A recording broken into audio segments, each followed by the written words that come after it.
Hello and welcome. Today we're diving into a really incredible piece of hidden history from colonial Australia. It's a story about a soldier who was branded a convict and a young woman who sailed clear across the world searching for a better life.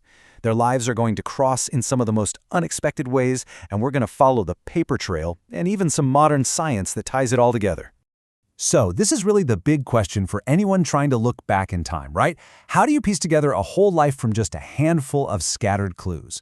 We're about to become historical detectives, following a trail that's spread across marriage certificates, shipping lists, even police gazettes. And you'll see how DNA can lock in a story that might have just been lost forever. Let's get started. All right, our story kicks off with two people back in England, George Baker and Harriet Head. Now, they both end up in what was then the brand new colony of Western Australia. But believe me, their journeys could not have been more different. For one of them, that long trip was a punishment. For the other, it was a promise of something new. And here you can see that difference laid out, plain and simple. George Baker, he was transported as a prisoner. His journey was completely involuntary. But Harriet Head, the daughter of a sailor, she shows up as a free, assisted migrant. She was actively looking for an opportunity. I mean, their starting points in this new world were literally an ocean apart in terms of status. For George, the road to Australia was just a fast and brutal fall from grace. Around 1849, he signs up for the 10th Hussars, a really prestigious cavalry unit. But just a year later, he's court-martialed for desertion, and for that, he was branded with 2 Ds on his left side. Just think about that. By 1852, he's on a ship, not as a soldier, but as convict number 1462. Now, fast forward 16 years. Harriet Head makes that same long, grueling sea voyage, but her situation is totally different. She's only 19 years old when she arrives on the ship Tartar. She was part of this assisted migration program that was meant to bring single women to the colony, because, it was overwhelmingly male at the time. She came there with hope, not in chains. So, you've got this branded ex-convict and this hopeful young migrant. How in the world did they find each other? Well, their lives are about to collide in the rugged, remote landscape of the Swan River colony. And here it is. This is the official record of their union. Less than a year after she steps off the boat, Harriet marries George Baker in Perth. And look at the details here. George is 36, she's just 21. His father is listed as James, hers is John, a sailor. Now remember those names because they are absolutely crucial clues that we're going to come back to. By this point, George was a free man, and it looks like they were all set to build a new life together.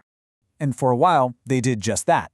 They had 5 children, building a family in these little settler districts called Beverly and Williams. They were farmers, trying to carve out an existence on the frontier. It seems like a classic colonial story, a family putting down roots.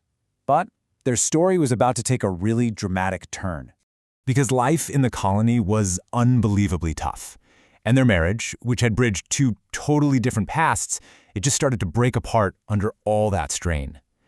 And this is where their shared story really ends, and a new story, one of survival, truly begins. Can you imagine opening your local paper and seeing this? In 1880, George actually took out a public notice declaring that his wife had left and that he was no longer going to pay her debts. He turned their private crisis into a public spectacle and a very official separation. For Harriet, there was absolutely no going back. And the consequences were immediate and severe. A warrant was issued for her arrest. In the eyes of the law, she wasn't just a woman who'd left a bad marriage, she was a fugitive for deserting her family. We know she had her youngest child, Alice, with her, but she was now officially on the run. So what happened to her? Well, Harriet starts a new relationship with a man named Michael Brady. And this number, 52, it tells you everything you need to know about what her new life was like. That's how many times Michael Brady would be convicted of drunkenness. This wasn't some escape to an easier life. This was a jump into even deeper hardship. From this point forward, George and Harriet walk 2 completely different paths. I mean, their final decades are just a masterclass in contrasts, really reflecting the choices they made and the tough circumstances they were up against. Harriet's life from here on out is a story of incredible resilience, and you can literally track it through the names she carried. After Brady, she remarries 2 more times, first to a William O'Burns, and then later to James Harmon.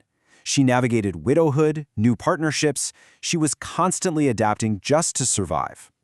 George's life, by comparison, seems to have been much, much quieter. He just kept farming in Beverly. He shows up on the electoral rolls with his son, George Jr.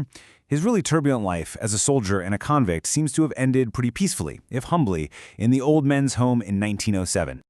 Okay, so with all these dramatic twists, all these name changes, how can we be absolutely certain that we're still talking about the same two people? Well, this is where the detective work really starts to pay off. The paper trail, even though it's a little faint sometimes, it's remarkably consistent. Just look at these threads. George's father is always listed as James Baker of Sussex. An official notice directly ties the farmer George Baker to Convict 1462. And for Harriet, her final resting place physically links her last name, Harmon, right back to her previous married name, O'Burns. All the documents, they all point to the same two lives. But today, we have a tool that those early colonists couldn't even have dreamed of: DNA. Autosomal DNA testing lets genealogists find relatives across all the different branches of a family tree just by comparing shared bits of DNA. It's pretty much the ultimate confirmation. And this is it.